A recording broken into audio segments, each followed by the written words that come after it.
Hello everyone, welcome back. So, did the title of this video intrigue you? Well, make sure you stay all the way to the end. I think you'll be happy you did. Alright, so first up, we have a mail from my brother Nathan.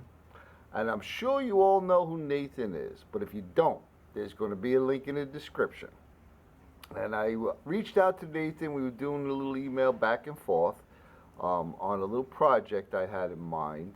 And of course, Nathan, being the man that he is, one of the most generous, kindest men that I have been blessed to know, was working with me, and he sent me this package. Oh, and I got my awesome knife from Shane Madison. Oh man, this thing is like a razor. Okay, sweet.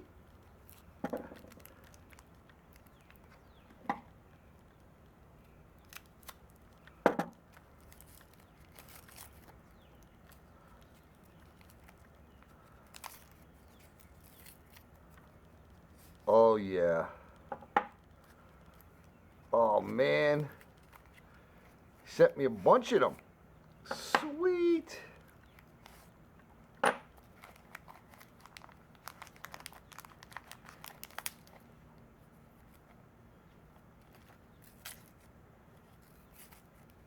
Come on out of there. People don't have all day. Oh, there they go. All right. So what we have here is 5/16 by 4-inch lava throwers. Nathan, thank you. Again, thank you so much, brother. You are absolutely the salt of the earth. Absolutely awesome craftsman, absolutely awesome friend, absolutely awesome brother. Really, I can't thank you enough. So now we're going to move on to the antlers. All right, so you may remember seeing this pile of antlers and some Georgia sticky stump from my mail call from Georgia Trapping and Fishing.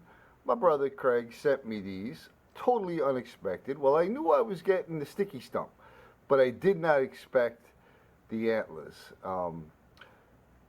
Craig, you all blow me away. Such a kind and generous man. Totally made my day and surprised me with these wonderful antlers. So let's get over to the bench. Let's cut some. Let's drill some, and I'll bring you back here. All right. In order to cut it, just a regular old hacksaw.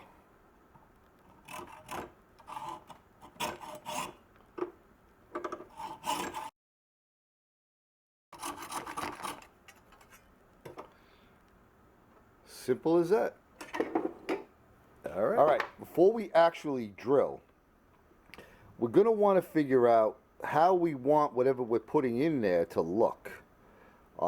You know, do we want this to be curved down? Do we want it to be more straight? You know, how do we want it to look? And then whatever way you decide you want that to be, that's the angle you're going to drill your hole. Sometimes I'll take like a Sharpie marker and I'll mark a line on one side and the other side, and I'll use that as guides. But for this project, I want them to I don't want them to be curved that much, like that. I kind of want them to go in kind of straight, like this. All right, so you just put it in the vise. Don't clamp too hard because it could shatter them. And then I will use a 1/8 inch drill to do a pilot. And you can't see me, but I'm looking down this way, I'm looking that way, until I get the angle that I want.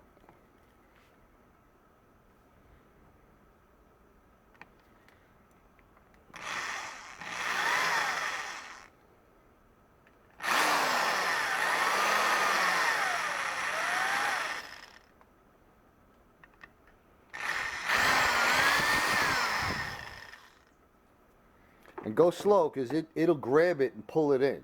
So now another reason to do a pilot hole is in case you're off a little bit, you can kind of fix it. Then I'll take whatever size bit I'm going to be using, let's say this one.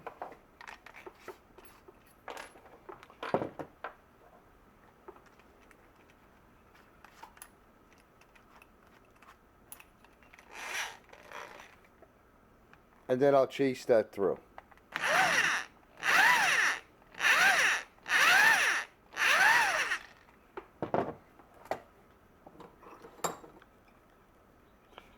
Hopefully that shows up. There we go. And there's our hole. All right, back to the table. All right, did you figure it out yet?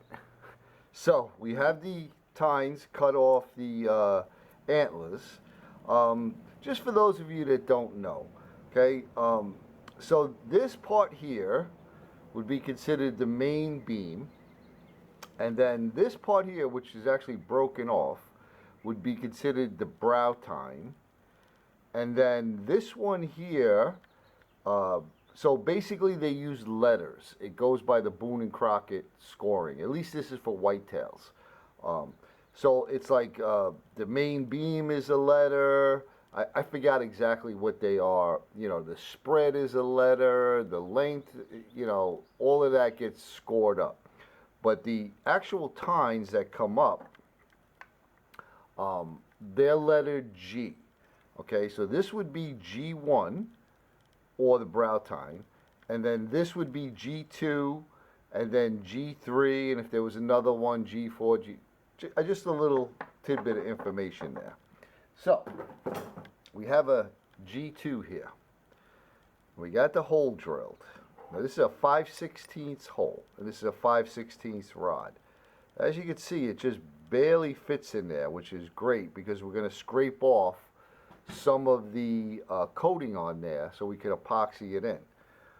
So, see where we're going here. But before we do that, we're going to want to clean this up, round this off. I mean, you could just stick it in there and epoxy it and be good, but we're going to just take it a little bit further. All right, so as you can see, I have the hole drilled the way I want it. We got a little bit of a curve, and that should be very nice to hold in the hand. So I'm going to take you over to my belt sander, and I'll show you how I clean that up. All right, so I'm over at my 4x36 belt sander, and we're just going to start to round this up and clean this up.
All right, it's coming out nice.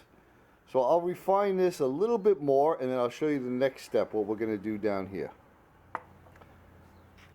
All right, I just spent 5 minutes sanding this on top and explaining it, and yeah, I was talking to a camera that wasn't recording.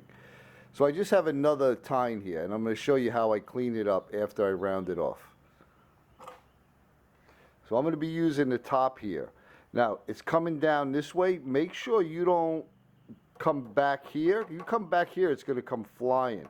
You want to be past the center point of it coming down. Okay? Hopefully that makes sense. So this is what we start with. You have all the brown and, you know, it's dirty and everything.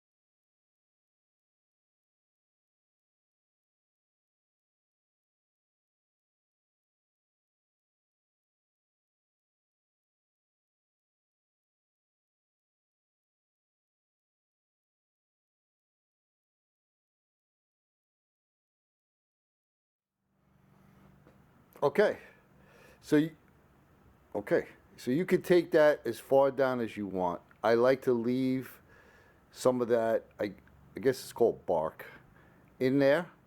Okay, but you can see now how it really contrasts. Well, hopefully you can.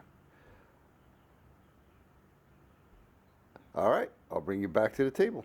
All right, so we got it ground down. And I love the way the white contrasts against the brown, what I basically call like bark. So now I'm just going to get some sandpaper. I'll start out with 100 grit and just do a lot of hand sanding until I get all of those marks out from the belt grinder. So like I said, I'll start with 100. Then I'll go to like a 150 and then like a 220.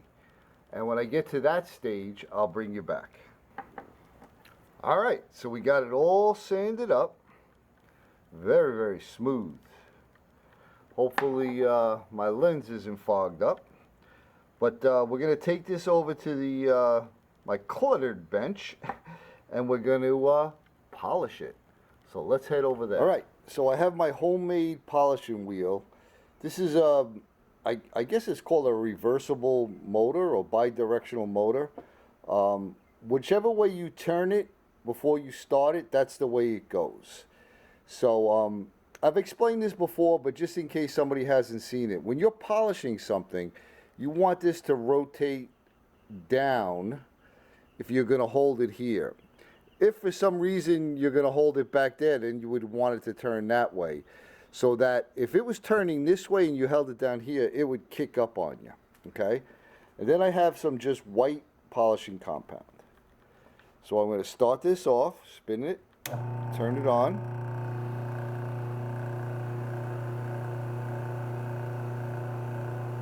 Some compound.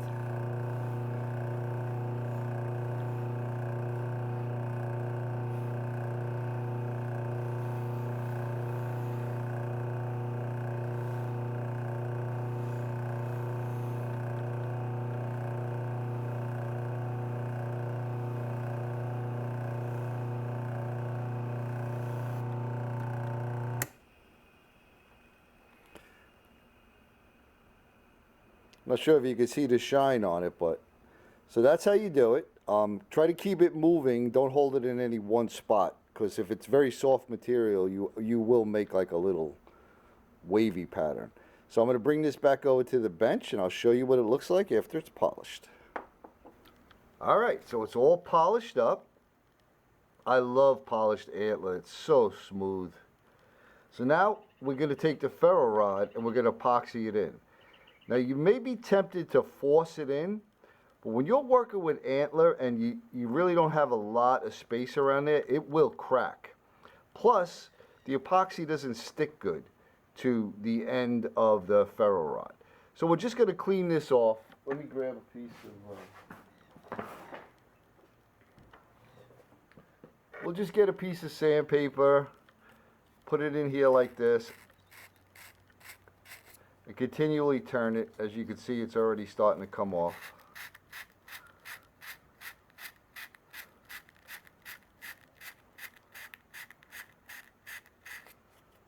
See that? Seeing the bare metal? And then one other tip is do not epoxy it in before you clean this. And the best thing to clean it with is like an acetone or some kind of degreaser. That'll ensure the epoxy sticks good. All right, so we're going to clean that up. Make sure it fits in nice, and then we're going to epoxy this in. When this is dried, I'll bring you back. All right, so the epoxy set up, came out really nice, so smooth. Hopefully you can see that shine on there. I like it. It's a nice size. This is going to be a good ferro rod. Now this is perfect for like you're taking out, you know, you're doing a day hike or a 2-day hike, and you want to reduce the weight and you don't want to take a giant ferro rod with you. Something like this is perfect. And if you ever wore it out, Could always get another one from Nathan and, you know, heat this up at the bottom and the epoxy will come loose, pop it out, pop another one in. So you say to yourself, well, is that all you wanted us to show us? Was it clickbait? You wanted us to watch all the way to the end to see a ferro rod you made for yourself? No. There's more. Let's see if I can get it out. We have a matching striker. Now this one is a 5mm striker, which I think is a great size for this size rod. So you got a matching set. And are you saying to yourself, that's it? You wanted to show us your striker and your ferro rod set? Well, no, there's more. The title said, Mail from Nathan, Antlers from Georgia Trapping and Fishing, Craig, and 100-year-old beeswax from SunsetBay Bonnie, right? Well, I abbreviated a little bit of that. So, let me just get right into it. I made a nice canvas bag for these to fit in. I have some of the 100-year-old beeswax made into fire starters. I have some Florida bacon. I have some Florida bacon shavings. That's something else in there. Yes, I do. And a sticker.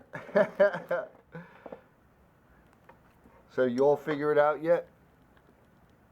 I'm going to give this away to one of you. All I ask is that you go check out Nathan 4071, Georgia Trapping and Fishing, and SunsetBay Bonnie. Because if it wasn't for them, I couldn't do this. Their kindness and their generosity, it warms my heart, and I want to spread that love through this community. That's what makes this great. So if you're interested in taking a chance on winning this, all you have to do is check out my brothers and sisters' channels. Leave me a comment that says you're in. So basically say I'm in. And I will let this run until it kind of fades a little bit. And then I will pick a winner. So I want to thank you for sticking all the way to the end to find out the little surprise. Maybe some of you figured it out earlier on, but that's it. So good luck to everyone who enters. I want to thank you for watching. I appreciate you all. Much love and respect to all of you, my brothers and sisters. And again, a special, special thanks to Nathan, Craig, and Bonnie. So stay blessed, everyone. I hope you all stay well. I hope you all are having an awesome day. Thanks again for watching. I really appreciate it, and we'll see you on the next one.